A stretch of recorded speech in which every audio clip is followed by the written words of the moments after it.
Hello ladies and gentlemen, welcome back to the channel. My name is Mark Roden, and in today's video, ladies and gentlemen, I gotta get a haircut, by the way. Look at my hair. Oh my lord. I got like a whole mop on my head. But either way, in today's video, we're gonna be going over the top 25 best sedans of all time. Recently we went over the top 25 best hatchbacks, and now for today we're gonna do that with the top 25 best sedans. And the next time we might do it with the top 25 best coupes, maybe the top 25 best wagons, maybe SUVs, maybe trucks, maybe motorcycles. I don't know, we'll see where we go. But either way, yeah, we're doing some top 25 lists now. I like doing top 25 lists, but I want to do them on things that like make no sense and are just completely random. So like sedans and hatchbacks, that makes sense and is not completely random. But if anybody has like a top 25 list that they want to see that makes zero sense and it's just like the most random video, comment it down below, man. I'm open for any suggestions. Either way, also any cars that you think should make the list. Obviously, it's kind of hard to do top 25s because it's like, this is the best sedans of all time. You can make an argument for a lot of sedans that they'd belong on this list, so keep that in mind. You know, if you guys have any sedans that you think should have made the list, or if you think one of these sedans shouldn't have made the list, by all means, man, leave a commento. All right. Also, song of the day. I actually don't have one written down, so I'm gonna have to think of one off the top of my head right now, which is unfortunate. We're gonna go with. No, I think I already did that one. I was gonna do Beamer, Benz, or Bentley by Lloyd Banks. That's a good song, but I think I already did that one. We'll do.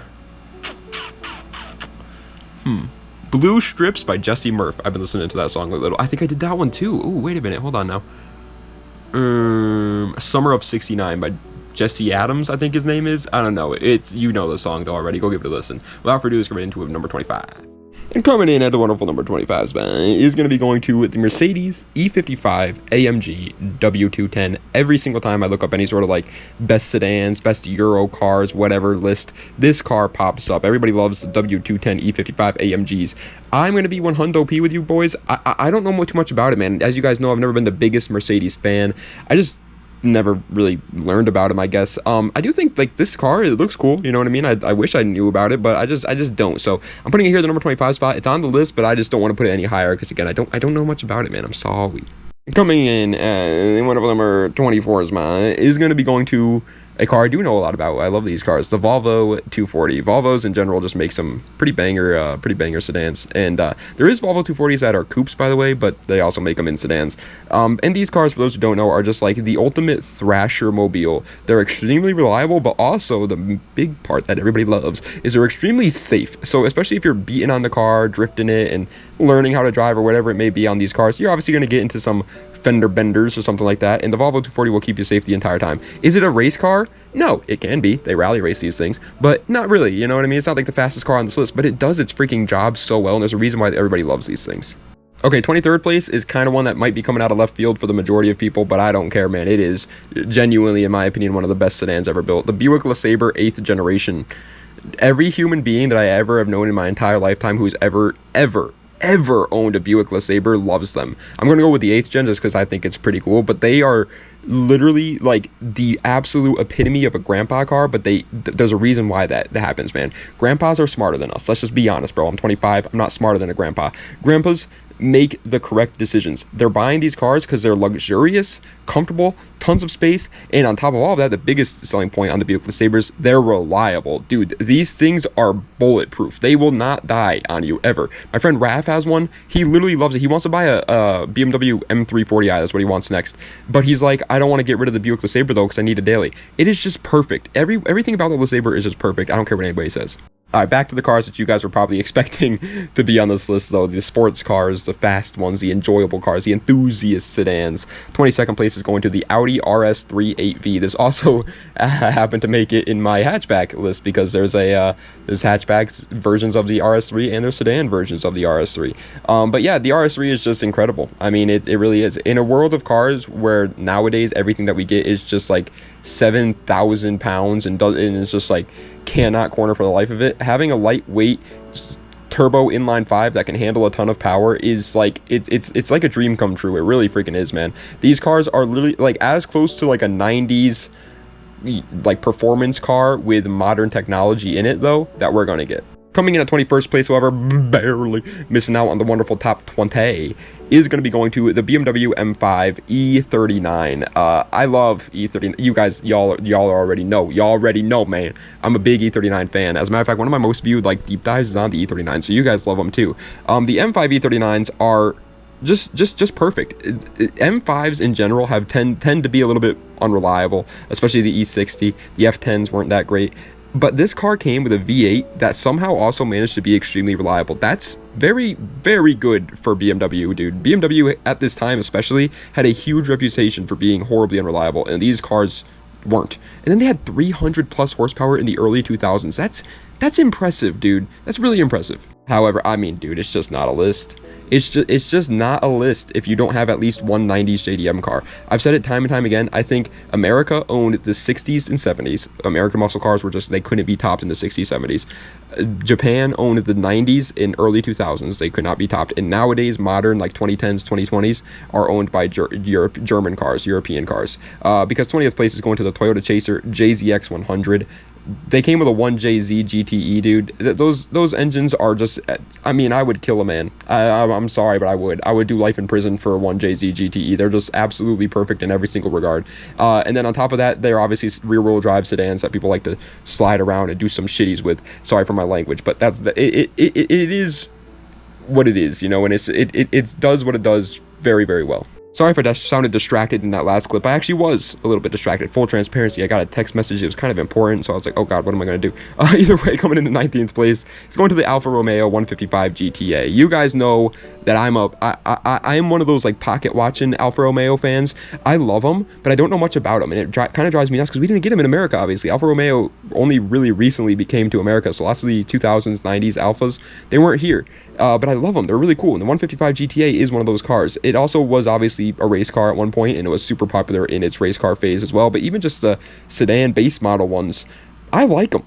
Now, again, I don't know too much about them, but obviously they're pretty good because people like to talk about their motorsports history. So I'm putting it here. 18th place. Yeah, like I said, man, German cars, they're kind of knocking it out of the park in the 2020s, man. They are making some very, very good cars nowadays, because 18th place is going to be going to the BMW M3 G80. It's kind of weird because it's like everybody talks about how, oh, car culture's dead now, but again, dude, German cars, they're doing what like, yeah, Japanese cars, they're not making anything cool anymore. American cars are kind of starting to a little bit, but German cars, like the M3 G80, dude, this is a cool car. And now at first, I'll be honest, I was also not the biggest fan of the grills at first, but now that you can see some modified ones and people start to make it look good, you can see the vision, and I understand what they were going for. I still think it doesn't look as good as the F80s. I think the F80s do look better, but in terms of performance, this car is just overall better. Coming in at 17th place, also I want to make it abundantly clear, that's not me saying I like the G80 more than I like the F80. I actually do like the F80s better. I think the F80s are just such gorgeous cars, in my opinion. I know that's a hot take to say, but the most gorgeous M3 is the F80s.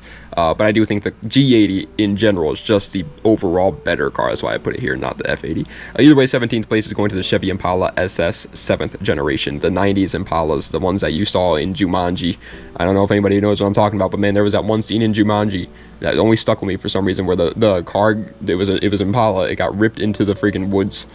I don't know why, but either way, they used to be old police cars, is what I'm trying to say, and they were good at it. And on top, it's like, this is like the Ford Crown Vic before the Ford Crown Vic. Now, unfortunately, they're not as cheap as the Ford Crown Vic, and so that's kind of the reason why they're here at the number 17 spot. These cars are kind of starting to get wanted now, which is a little unfortunate, but they are really good cars nonetheless. 16th place. I mean, you're just a hobgoblin if you don't agree with this. Coming in at 16th place is the Mitsubishi Evo 6. Honestly speaking, dude, I always kind of, I know it's a cheap, and I know it's a hack here, but I always kind of bunch up the Evos into 3 different generations. 1, 2, 3 is one generation, 4, 5, 6 is the next generation, and then 7, 8, 9 is the third gen, and then obviously the 10th is the fourth one. And so really here, it's the Evo 4, 5, or 6 here. The 6 is obviously the best one of that bunch. But yeah, I mean, these things are just, how could you, 4G63, it's not the best iteration of the 4G63 we ever got, but it was damn near close to it. It had incredible looks, and it was obviously insanely good at rally racing. What else do you want?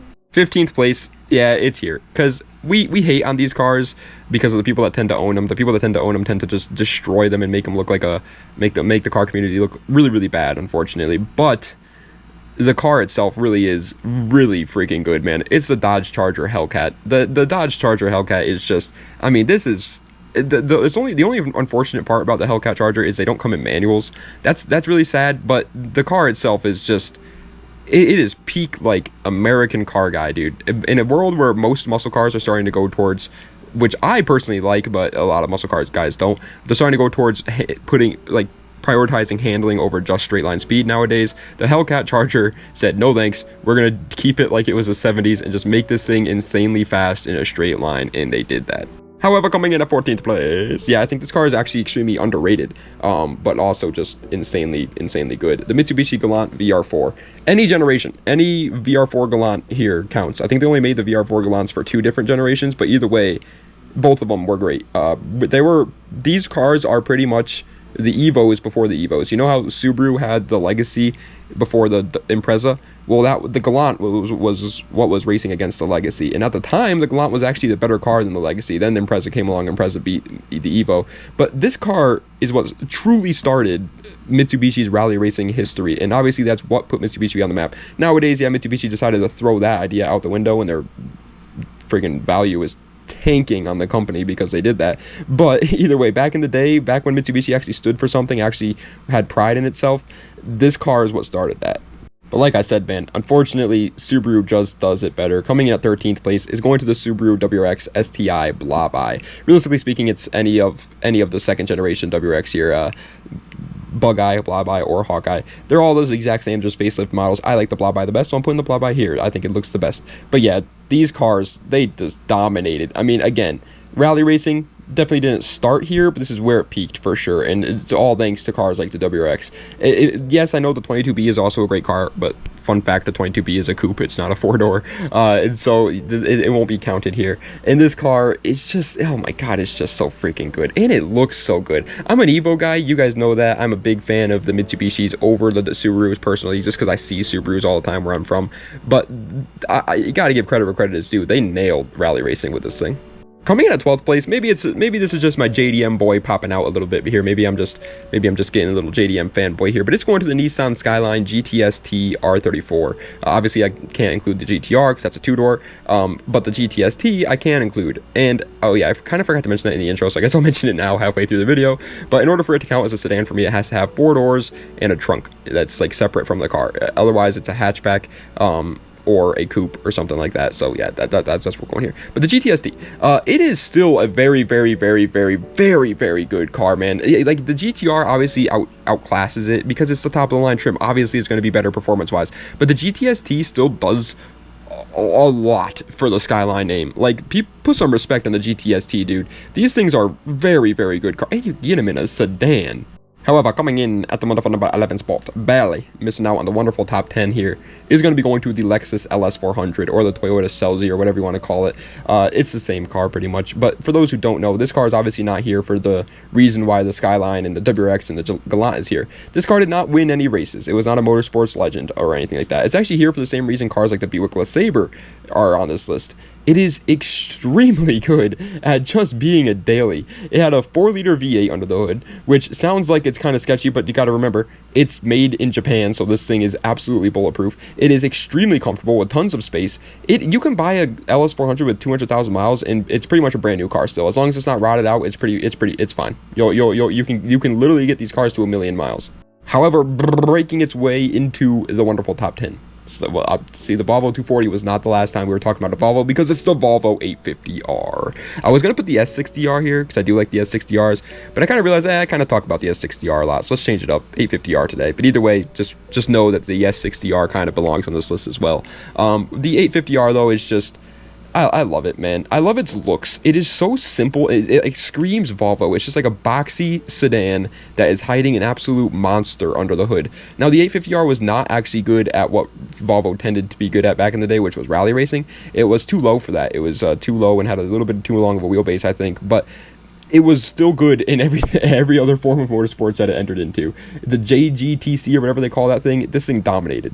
Coming in at 9th place, my American boy is showing here. Is my American flag coming out because I'm proud to be an American, or at least I know I'm free with this car because it's the Lincoln Continental, the good one. I know they made a bunch of Lincoln Continentals and there's like a bunch of different generations of them. You know which one I'm talking about though, man. First of all, it's the one on screen, so yeah, but also if it wasn't on screen, if you're a blind person or something, you know what Lincoln Continental I'm talking about, buddy. The big old land sharks, the ones with the doors that open up in a really cool way, the ones where people slam them on the ground and they look absolutely sick for some reason.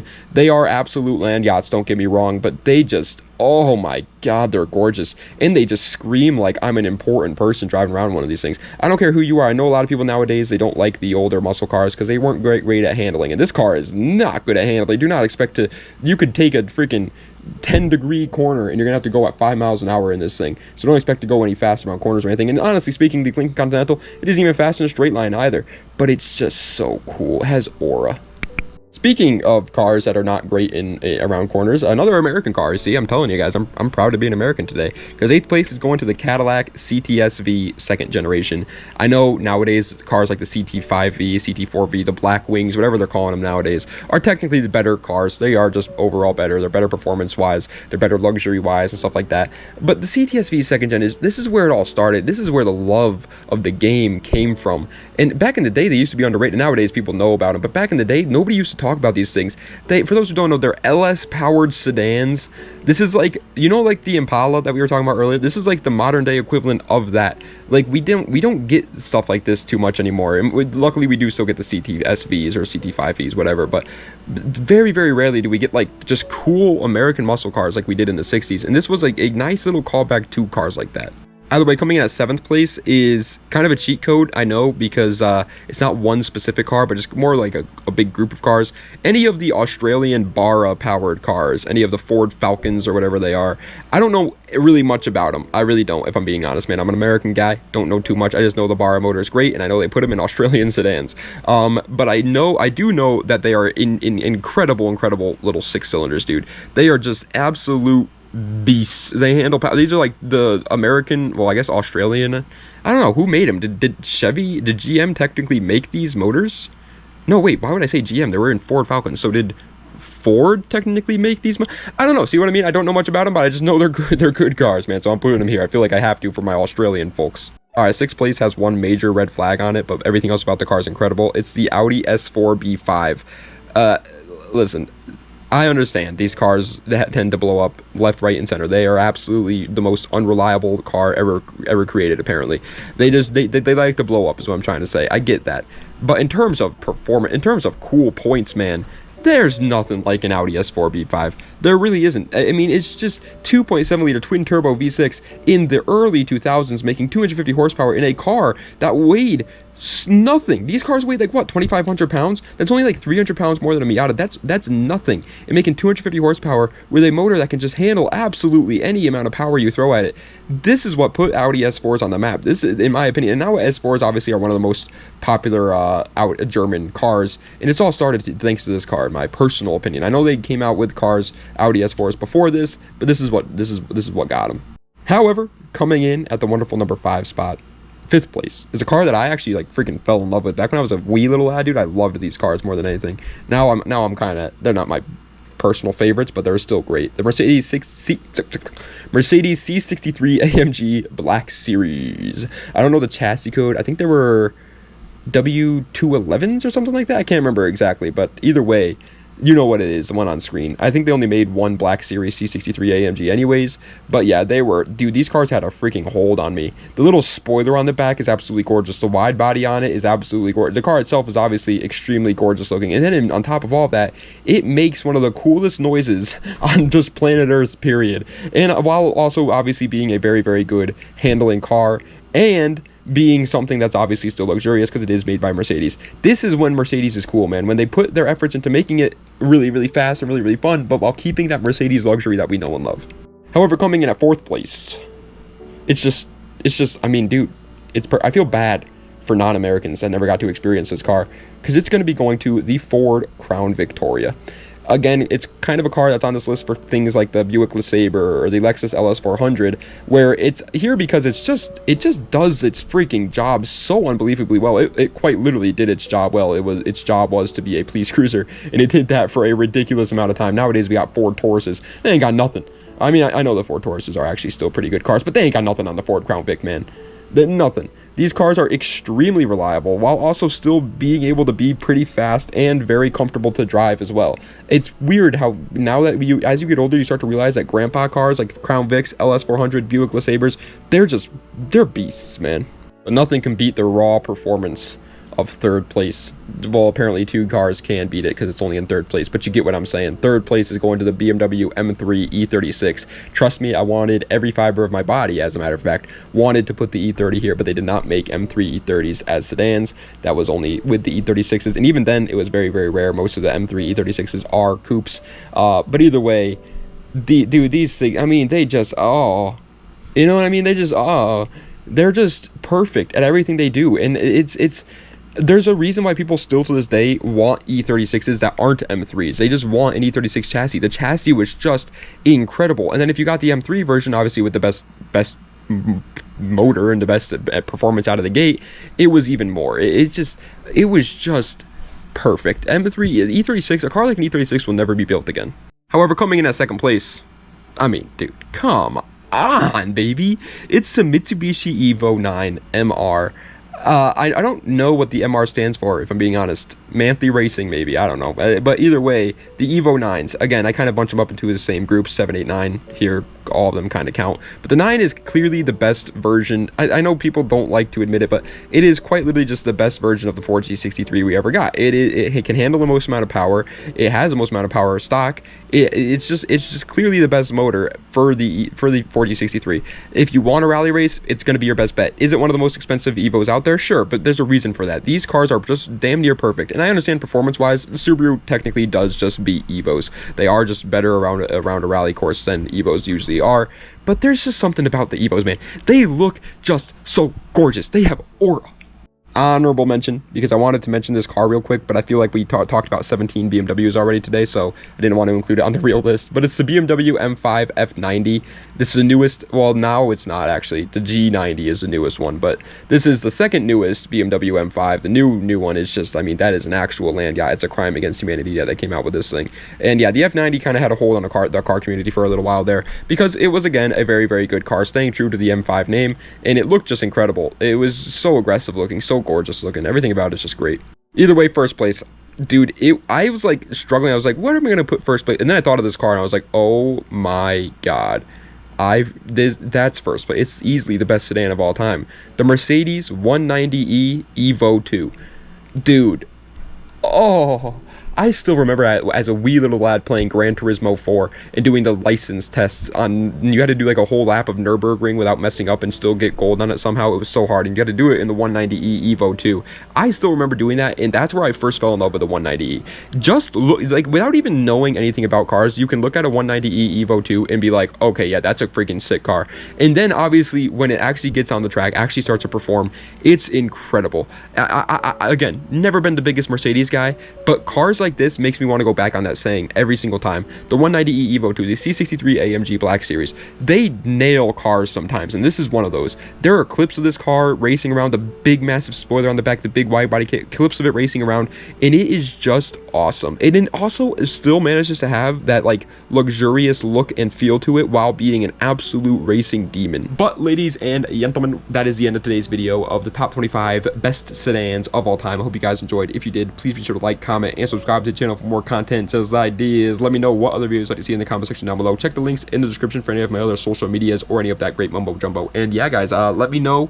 Again, I really do want some ideas for top 25 lists, so if anybody has any sort of ideas that you guys would like to see me do, by all means, let me know. And I guess that's it. I'm gonna try and keep the outro today a little short because I want to go outside and tan. Dude, look how pale I am. I'm a pale boy, and it's the middle of summer already. And then on Saturday, I'm going to my friend's house for like a pool party thing. There's gonna be women there. I don't want to look like a pale ghoul. They're gonna be like, oh my god, who invited Casper the Friendly Ghost out here? I don't want to hang out with that guy. So I gotta go get tan, man. So I'm gonna end this. I'm gonna end this outro a little short today, baby. But either way, thank you guys so much for watching. I appreciate it. Das Vidania, and have a nice night.